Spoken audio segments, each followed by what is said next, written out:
Tu fais attention à tes yeux, tu mets des gouttes, tu fais des pauses, tu essaies vraiment de bien faire et pourtant ça pique encore, ça brûle et ça revient encore. Alors laisse-moi te poser une question simple. Si tu fais déjà tout bien, pourquoi ça ne marche pas? Et le pire, ce n'est pas que tu fais mal les choses. Et ce problème, il est beaucoup plus fréquent que tu ne le penses. Parce que souvent le problème, ce n'est pas que tu ne fais rien. Le problème, c'est que tu fais peut-être des choses utiles, mais pas dans le bon ordre ou pas pour la vraie cause de tes yeux secs. Et c'est exactement pour ça que beaucoup de routines ne donnent aucun vrai résultat. 1. Chauffer tes paupières. Ça peut paraître basique, mais c'est souvent là que tout se joue, et surtout, c'est là que beaucoup se trompent. Parce que la plupart des gens disent « j'ai essayé la chaleur, ça ne change rien ». Mais le problème ne vient pas de la chaleur, il vient de comment tu l'utilises. Dans tes paupières, tu as des petites glandes, elles produisent un gras naturel qui aide les larmes à tenir. Si ce gras devient trop épais, il circule mal, et les larmes s'évaporent trop vite. Résultat, ça sèche, ça pique, ça brûle. Concrètement, tu fais ça. Tu prends un masque chauffant et tu le poses sur tes yeux fermés. Et là, point clé, pas 1 ou 2 minutes, vise environ 10 minutes, sinon ça ne suffit pas. Et c'est exactement pour ça que ta routine ne marche pas. Tu fais le bon geste, mais trop vite. C'est comme ça que certains font tout pendant des mois et ne voient aucune amélioration. La chaleur doit être douce, stable et confortable. Le but, c'est simple, rendre ce gras plus fluide pour aider les larmes à tenir. Et déjà là, tu changes beaucoup de choses. Le plus important, le faire régulièrement. Tu peux l'ancrer à un moment précis, matin, soir ou avant d'arrêter les écrans. Ce qui compte, ce n'est pas d'y penser, c'est de le faire automatiquement. Mais même si tu fais déjà ça, il y a un point que beaucoup de gens ratent juste après. 2. Masser doucement tes paupières. C'est souvent là que tout se joue. Beaucoup font la chaleur et s'arrêtent là. En réalité, c'est incomplet. La chaleur, ça fluidifie, mais si rien ne circule derrière, et c'est là que tout se bloque. Tu t'arrêtes au milieu du processus. C'est pour ça que beaucoup de gens disent « j'ai essayé, ça ne change rien ». Concrètement, tu fais ça. Juste après la chaleur, tu masses doucement tes paupières. Pour la paupière du haut, tu pars un peu au-dessus du bord des cils et tu fais glisser doucement du haut vers le bas. Pour la paupière du bas, tu pars un peu en dessous et tu remontes doucement du bas vers le haut, toujours vers le bord des cils. Le but, ce n'est pas de frotter l'œil ni d'appuyer fort. Encore moins de faire mal pour que ça marche. Le but, c'est d'accompagner doucement ce qui a été fluidifié par la chaleur. Tu peux faire ça pendant 30 secondes à 1 minute. Pas besoin d'y passer 10 minutes, doucement, sans brutalité. Parce que beaucoup de gens se trompent ici. Ils pensent « si j'appuie plus fort, ça sortira mieux ». C'est là que ça se complique. Si tu appuies trop fort, tu irrites la zone et tu aggraves l'inconfort. Donc, légère pression. Geste propre, geste calme, geste cohérent. Pourquoi le faire? Parce que si la chaleur a rendu le gras plus fluide, le massage aide à le remettre en mouvement. Et c'est précisément ce duo chaleur plus massage qui peut faire une vraie différence. Ce n'est pas spectaculaire à la minute, mais c'est logique et c'est répétable. Et ça, dans une routine, c'est précieux. 3. Réapprendre à cligner. Celui-là est souvent sous-estimé. Aujourd'hui, avec les écrans, beaucoup de gens ne clignent plus correctement. Parce que sans un bon clignement, les larmes ne se répartissent plus correctement et la surface de l'œil reste exposée. Et quand tu clignes mal, même sans t'en rendre compte, les symptômes s'installent petit à petit. Ça tire, ça sèche et ça devient inconfortable. Et là, tu passes à côté du mécanisme essentiel sans t'en rendre compte. Concrètement, tu fais quoi? Tu rajoutes dans ta journée des moments de clignement conscient. Un exercice très simple. Tu fermes doucement les yeux pendant 2 à 3 secondes. Tu relâches, tu recommences 5 fois, puis tu regardes au loin quelques secondes et c'est terminé. Pas besoin d'en faire trop. Le but, c'est juste de remettre de la qualité dans le clignement. Et tu peux le faire après un gros bloc d'écran, pendant une vraie pause, après le masque, dès que tu sens que ça commence à tirer. Pourquoi le faire? Parce qu'un bon clignement, c'est presque une remise à zéro. Tu aides l'œil à se relubrifier. Tu aides les larmes à mieux se répartir et parfois ça soulage vite. Pas parce que c'est magique, mais parce que c'est mécanique. Et souvent, les choses les plus simples sont aussi celles qu'on néglige le plus. Mais même avec ça, il y a encore un réflexe très courant qui entretient le problème. 4. Utiliser les gouttes intelligemment. Là aussi, on se trompe souvent. Ils pensent « je mets des gouttes, donc ça devrait aller mieux ». Sur le moment, ça soulage, mais quelques minutes plus tard, ça revient. Et là, tu te trompes de combat. Tu cherches à soulager au lieu de régler le problème. Donc, comment tu les utilises vraiment? Si tu en as besoin, tu peux utiliser des larmes artificielles adaptées, mais intelligemment. Déjà, si tu en utilises souvent, mieux vaut privilégier des versions sans conservateur.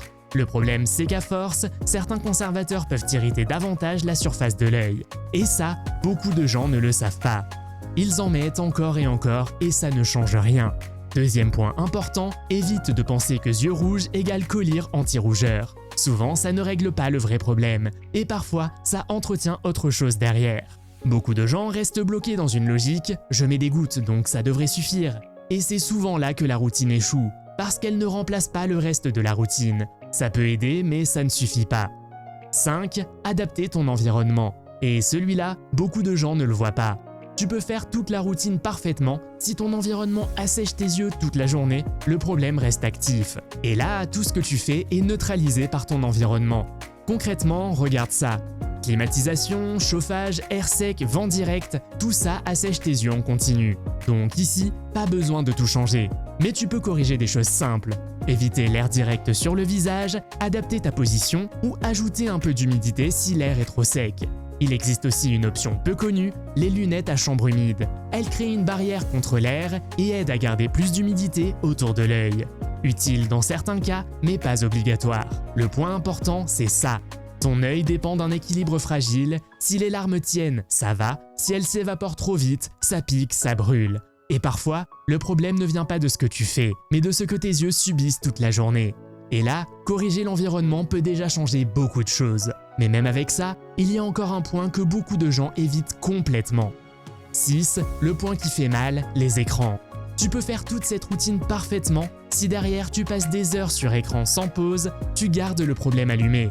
Et là, tu recrées le problème tous les jours sans t'en rendre compte. Et c'est comme ça que tu peux faire tous les efforts du monde et ne jamais voir de vraie amélioration. Tu passes des heures sur écran. Travail, téléphone, messages, séries, réseaux, ton regard ne se repose presque jamais. Le problème, ce n'est pas les écrans, le problème, c'est comment tu les utilises.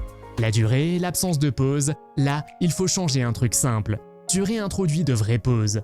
Une pause, ce n'est pas passer de l'ordinateur au téléphone. Ça, c'est juste changer d'écran. Une vraie pause, c'est quitter l'écran, regarder au loin, relâcher les yeux, faire quelques clignements lents, se lever si possible, tu coupes vraiment. Tu peux viser toutes les 45 minutes à 1 heure, même 3 à 5 minutes, il faut juste un vrai arrêt. Sinon, tu fais ta routine et tu recrées le problème derrière. Et forcément, tu tournes en rond. Et c'est souvent le point que personne ne veut vraiment regarder.